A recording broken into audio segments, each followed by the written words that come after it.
I never really thought I'd tell this story. Not aloud. Not to anyone. Some stories feel like they're meant to stay quiet, to live softly in the corners of memory, untouched. But this one, it's louder than silence. Keeps knocking. Some stories are meant to be felt more than told. If you believe in quiet love and unspoken moments, don't forget to subscribe for more.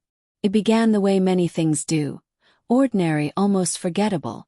The kind of evening that didn't ask to be remembered, and yet somehow refused to be lost. He was already outside when I noticed him. Sitting on the front steps, crouched beside a plain cardboard box like it had something to say. The boards of the porch were still holding on to the sun, still warm beneath bare feet. I hadn't turned on the light, didn't feel the need. The late light was enough, spilling golden streaks across the wood like something sacred. Ulai. That was his name. Not someone new. Not a stranger. Someone I knew just enough to still be surprised by. He wore that same faded white t-shirt he always did. Like it was the only one he owned, or maybe the only one that mattered. His jeans were worn at the knees, and his boots looked like they had stories of their own. The kind of man who didn't speak unless the words meant something. Who let his silences say more than most people's paragraphs. I leaned in the doorway, arms crossed, watching him like I wasn't sure why he was still here. But I knew. "You're already down there," I said, voice teasing, not entirely serious. "Might as well bring that in for me." He looked up at me. Raised a brow, no irritation. Just that quiet curiosity he always carried. The kind that waited instead of demanding. I didn't explain. Just pushed the door open a little wider. He picked up the box, lifted it like it weighed nothing, and walked past me. His shoulder brushed mine. A soft, fleeting contact. Not accidental but not deliberate either. Just easy. Inside, the air was cooler, touched by the scent of lemon and something warmer. Maybe cinnamon, or maybe just the summer. He stood there like he wasn't sure where to go next. The box still in his arms like it had turned into something more delicate. If you enjoyed this moment, give it a like, and subscribe to the channel for more quiet, beautiful stories. I tilted my head toward the living room. He walked ahead, boots gentle against the floorboards. I followed without a sound. The sunlight followed too, slipping through the windows and bathing the furniture in honeyed light. He set the box down beside the end table, careful like it might break. "Want some water?" I asked from the kitchen, already opening the fridge. "Sure," he said. Even.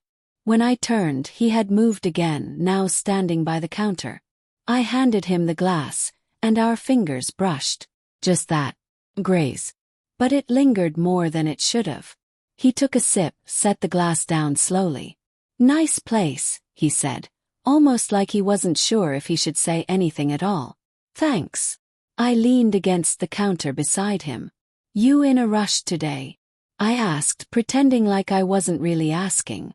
He shook his head. "Not unless I need to be." I reached for a second glass, arm brushing his as I did. He didn't move away. His hand rested near mine. Not touching, not really.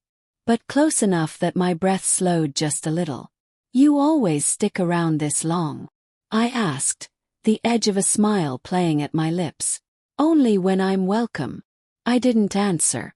Didn't pull away either. Just leaned in a fraction. Small but unmistakable. "You haven't overstayed," I murmured. He shifted slightly. Not closer. Not farther. Just enough so that his pinky brushed mine. Barely a motion. But I felt it like a whisper under the skin. When I looked up, he was already watching me. He hadn't looked away. He lifted his hand, gently with that quiet certainty, and took mine. His thumb traced over my skin once. Not like a move. Not like a plan. Just a moment. Then, as if without thinking, he brought my hand toward his face. Held it there. Then let go. His other hand settled near my waist. Still not touching, just there. Anchoring. I let my fingers drift to his chest, just over his heartbeat, then let them fall again. He stepped forward slowly. And I leaned back, letting the counter catch me. He didn't crowd me. Didn't rush. He just stayed. Close. Watching. I glanced toward the window. The curtains were still open, the last light outside dimming but not quite gone. Would you mind closing those? I asked softly. He nodded, turning without a word. As he crossed the room, I touched the small pendant at my neck, grounding myself in the moment, in the hush between us. When I turned back, I stepped forward almost without realizing it. The chain slipped from my fingers. I didn't think. Just raised my hand. It settled lightly near his collarbone, finding warmth there. Our lips met. Not in a rush. Not clumsy or hesitant. Just quiet. Understood. His hand rose to my shoulder, firm but gentle. Mine mirrored his. No one moved too much. The kiss wasn't about hunger. It was about knowing. He pulled back just a little. Just enough to look at me again. And I nodded. That was all it took. He stepped forward and eased me onto the edge of the counter. The motion was slow, sure. We didn't speak, didn't need to. My knees brushed the sides of his waist as he settled between them. I lifted a hand to his face, guiding his gaze back to mine. Our second kiss was slower, more certain. It carried all the weight of silence and all the ease of trust.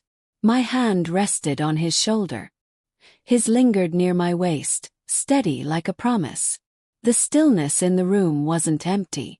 It was full of breath, of feeling, of things we'd never said aloud but always felt. When he pulled back again, I didn't want to let go. But he helped me down, careful the way someone handles something precious. We stood close. Still there. Still us. Then we moved, together. Into the living room. The floor creaked softly beneath our steps. We sat on the couch, shoulders brushing, warmth exchanged with barely a touch. He looked at me again. The moment hadn't faded. Still lived there between us, breathing. I let my head tilt just slightly. My hand found his again, fingers slipping around his. He leaned in. No urgency. No need to take more than the moment offered. Just presence. Just quiet. And then a sound slipped from me. Unplanned. Like I had only just realized how deep the feeling had gone. Like it had snuck up and settled somewhere behind my ribs. He didn't ask. He didn't move to explain it away. His hand simply closed around mine a little tighter. Not gripping, just grounding. And that's where we stayed. Wrapped in the hush of a room that had known emptiness and now held something whole. The kind of stillness that only comes when two people stop trying and start listening. To breath, to space, to each other. There were no grand declarations. No sudden swell of music. Just the weight of knowing, of being seen. I leaned my head on his shoulder. He turned just slightly to rest his cheek against my hair. And we stayed there. Minutes blurred. The air softened. The warmth stayed. And for the first time in a long while, silence didn't feel like loneliness. Felt like home. If this story touched something deep inside you, leave a like. And subscribe for more moments that speak without words.